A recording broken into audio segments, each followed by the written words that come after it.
Madam, Congress ప్రభుత్వం అధికారంలోకి వచ్చిన తర్వాత మహాలక్ష్మి పథకం కింద ఫ్రీ బస్ సర్వీస్ ఉంది.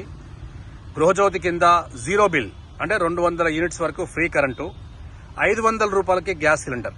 ఒక గృహిణిగా దీనిపై మీరేమంటారు? రేవంత్ అన్న గారు ఇచ్చిన ఈ 6 గ్యారెంటీలలో మాకు అన్ని లభ్యము, అన్ని మాకు అవసరాలకు అందించేటి.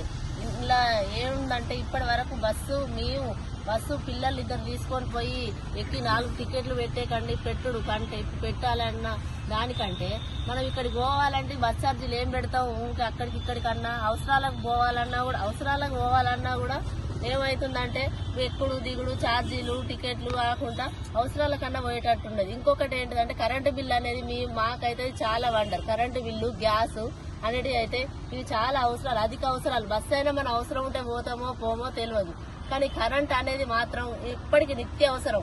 గ్యాస్, కరెంటు నిత్య అవసరం. కాబట్టి ఈ ఇందిరమ్మ ఇండ్లు ఇదంతా నిత్యావసరాలు అన్ని కనీస మధ్యతరగతి ప్రజల కోసం ఆలోచించిండు రేవంత్ అన్న. వండర్ఫుల్. రేవంత్ అన్న మాత్రం ఓన్లీ మధ్యతరగతి లేనోళ్ళ గురించి ఆలోచించిండు. ఇదివరకు ప్రభుత్వం మాత్రం ఉన్నోళ్ళ గురించి, రైతులు, ప్రాజెక్టులు అవి మాత్రం మాకు ఏ సంబంధం లేదు, వాటి గురించి మాకు ఏం రాలేదు. ఇంతవరకు ఆ గవర్నమెంట్ లో ₹1 చెందింది లేదు. ఇప్పటి గవర్నమెంట్ లో మాత్రం చెందుతుంది, చెందబోతుంది. ఎప్పటికి ఇదే గవర్నమెంట్ ఉండాలి. గవర్నమెంట్ వల్లనైతే మేమేం పొందలేదు. గవర్నమెంట్ కేసీఆర్ గారు ఏం చేసిండు, రైతులకు రైతు బంధు, ఉన్నోళ్లకు ఓన్లీ రైతు బంధు, ఎకరాలు ఉన్నోళ్ళకి ఇచ్చుడు, లేని వారికైతే ఏమి ఇచ్చినట్టు లేదు. మాకు ఇంతవరకు అయితే ఏది ఆయన ప్రభుత్వంలో పొందలేదు.